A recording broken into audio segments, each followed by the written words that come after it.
While talking, she had her feet pointed towards someone else. Her head was facing me, but it felt like she wanted to leave. She wanted to talk with someone else. While chatting, she was looking around us, like she was looking for someone. I felt like we weren't talking, we weren't chatting. I was talking and she was waiting. I tried making her listen to me by changing my tone. I tried so hard. I wanted her to see me. I wanted her to think of this talk as something interesting, something useful. I wanted her to be there because she wanted to be there. I saw her eyes looking around frantically, almost like she had lost her wallet. When our eyes met, she would give me a brief smile. She started making a cigarette. I saw her hands taking the paper and the tobacco from her purse, soon after the filters. I looked at her hands while she was rolling up the cigarette. I saw her eyes change. Someone I didn't know showed up and said hi to her. She turned around and gave me her back. I waited while they started talking about how long they haven't seen each other for, how they were doing. They talked about what they've been doing recently. She went to a gallery this morning and then she met a friend, while he stayed home until 3 p.m. and then he went to a park to read. I went grocery shopping that morning and then I called my mom to ask her how she was doing. I went to the library to do some research and then I came here. They studied together in high school. They didn't really know each other, but they liked talking. They liked chatting. I could see it in their feet, in their hands, in their eyes, in their voice. He asks if she's busy later that evening. She answers with a no. They plan to go have a dinner together. There's a nice place just around the corner, he said. They talk about old classmates and if they stayed in contact with any of them. She's only stayed in contact with her best friends, and he hasn't seen any of them for years. Went studying abroad for 4 years and lost contact with almost everyone. She was surprised and asked what did he study. He replied music. He plays the cello. They went out to smoke and continued the conversation. She didn't turn around to look at me. After a while, on her way out, our eyes met for a moment. She didn't smile. She kept walking towards the exit with him.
The cat that lives in John's house always looks busy, goes around with a face that shows no emotion.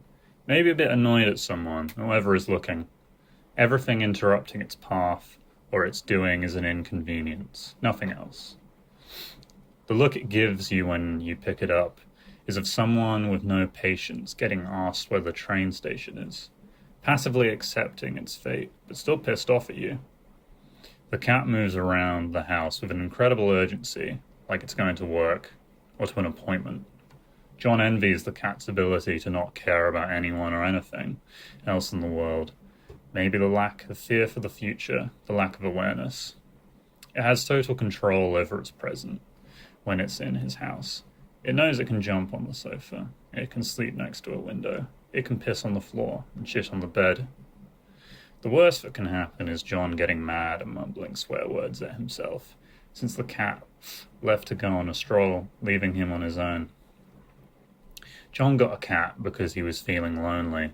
He couldn't bear solitude anymore, so he thought getting a cat would have helped since his mother had one, and she was very happy with it. The problem is that John isn't his mum, John is John, and John is alone.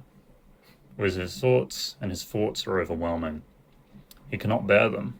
the fear for his life, the fear for the future, the fear of pain, culminated in him getting a cat. And the cat seems so sure of whatever it's doing. This cat made John spiral even more, because instead of filling the hole that was loneliness, he got jealous of it. How independent and sure the cat looks and feels. How lost is John in order to get jealous of a cat? Probably very. Last time I saw him, he was talking about ants in a manic way, with the cat behind him, walking out of the window, not caring about ants. War, sadness, me, John. Last time I saw John, he cried on the couch, after talking manically about ants. The cat knows what it's doing. John doesn't.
You're a cat, you're a dog, you're a fish, you're an ant, you're a building, you're a cloud, you're a piece of paper, you're the description of a landscape, you're a cat in a video game, you're a gorilla in a video game, you're a video game, you're the sound of a drop of rain touching the ground, you're the drop of rain, you're water, you're a chair no one ever used, you're a country, you're an island, you're welcome, you're a little horse, you're a giant ant, you're an animal, you're a piece of text, you're a liturgy, you're what you eat, you're what's around you, you're the context, you are not.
So here we are.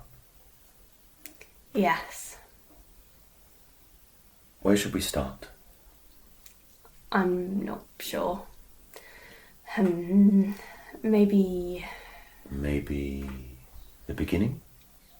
maybe the beginning, which means I'm not sure. Okay. Well, we need this. I know.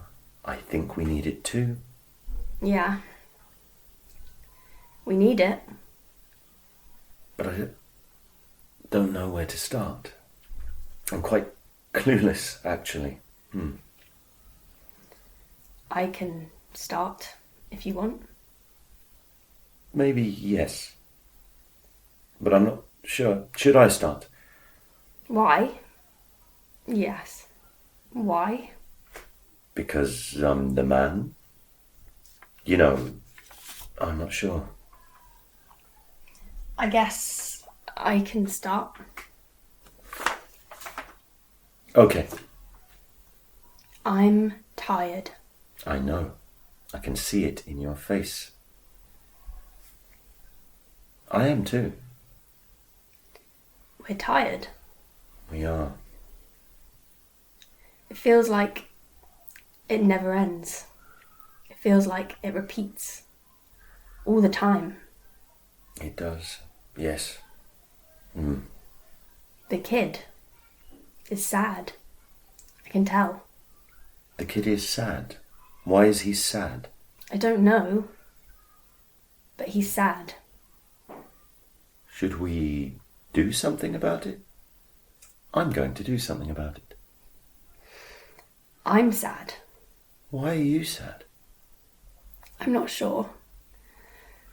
I'm just sad. I'm sorry. You don't need to be sorry. The kid is not well. The kid is unwell.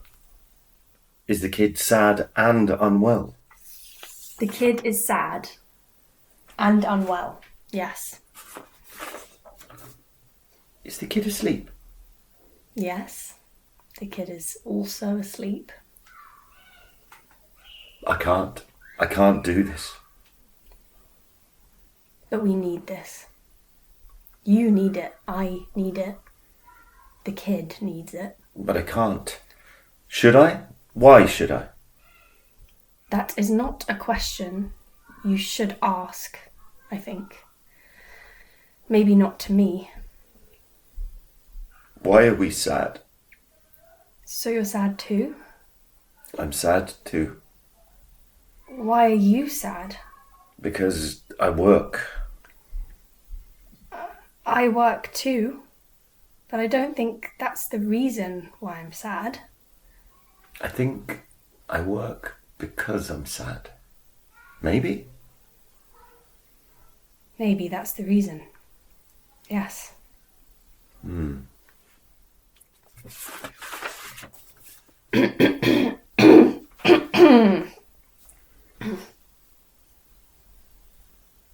Should I be worried? I don't know. I'm not you. I'm here because we decided it. Together. You said yes. We said yes. Yes, but the kid had no choice. We decided it. That's enough. You're right. We're enough, so that was enough. Maybe you should work less. But I need it. We need it for the money. The money is enough. You should slow down. I need it. I need you to work less and be here more. I can't. Okay. You're not a nice father. I know. I can't change that. Not now. Okay.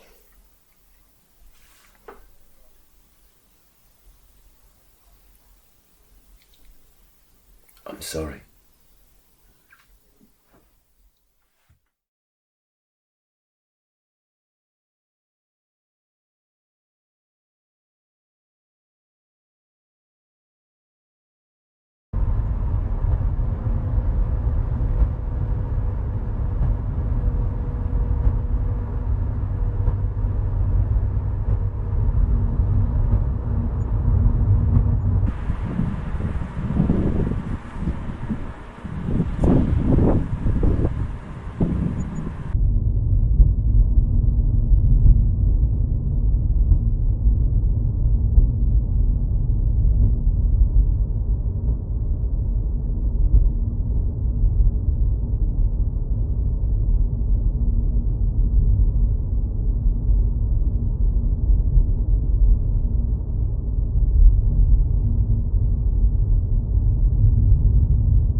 I'm not happy anymore.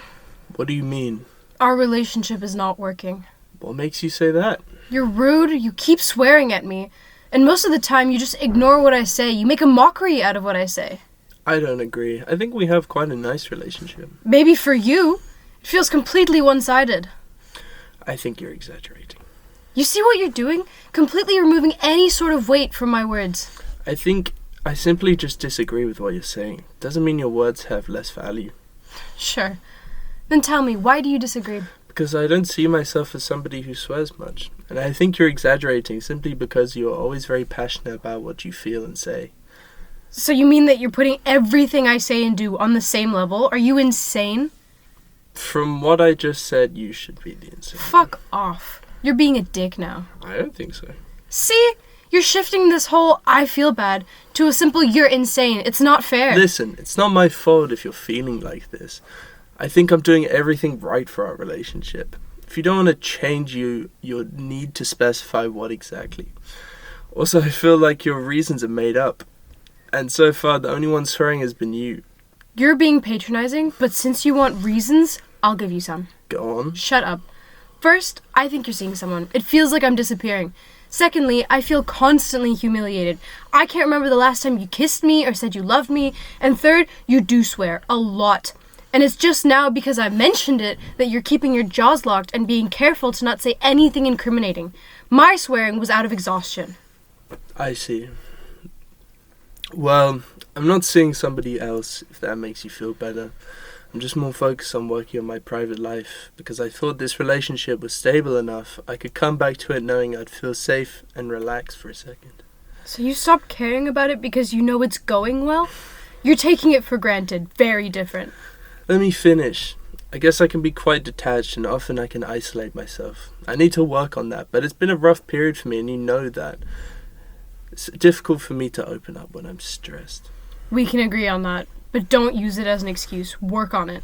It's not fair for either of us if you keep all your problems stored away and then act weird when you're with me. I guess so, but it's gonna take time. I can't just change from one day to the other. Well, if you promise me you'll work on it, sure, but I feel like we've had this conversation before and you're saying the same things. I just don't feel comfortable trusting you. How long have you been feeling like this for? Months! I keep telling myself I just had to wait, that you'd recover from whatever you've been going through, but it never changed. It just got worse. How the fuck is that my fault? Sorry my life is going to shit, but I have feelings too, and I can't hide everything all the time. If I feel like shit, it's hard for me to not show it. So, sorry if I'm not smiling all the time, and as if I said I can't deal with you being so weird about me feeling bad, because I try hard to not influence you with how I'm feeling, still you see it as a negative. It's not about the cause. If you don't want me to feel bad, don't just close up and make me feel like an asshole for simply being around you. Do something. You make it sound like I'm the asshole, while all the things you're saying barely make any sense. How are you not getting what I'm saying? How is me trying to not make you feel bad about my problems make you feel worse? It's a very simple concept. If you close up and stop talking to me, being distant and frankly annoying, I'm gonna feel bad. But isn't that kind of hypocritical? If you know I'm feeling bad, act accordingly. Now you're the hypocrite right now. Can you not hear yourself? No. But have you heard the new iPhone 16? Absolutely. The first iPhone designed for Apple Intelligence. Personal, private, powerful. And camera control. Get perfect photos while barely lifting a finger. The all-new A18 chip that empowers Apple Intelligence and you. A big boost in battery life? Yes, please. A new ultra-wide camera takes your photos further and closer. iPhone 16 is built for Apple Intelligence, the personal intelligence system that helps you write, express yourself, and get things done effortlessly. With groundbreaking privacy protection, it gives you peace of mind that no one else can access your data, not even Apple. Now you can take the perfect photo or video in record time. Camera control gives you an easier way to access camera tools. Simply slide your finger to adjust camera function like exposure or depth of field, and toggle through each lens or use digital zoom to frame your shot, just how you like it. Meet A18, custom built for Apple Intelligence, and so much more. It jumps 2 generations ahead of the A16 Bionic chip in iPhone 15, and it powers next-level camera features like photographic styles and camera control, all with exceptional power efficiency to extend battery life. Truly a marvel. I'm speechless. Me too!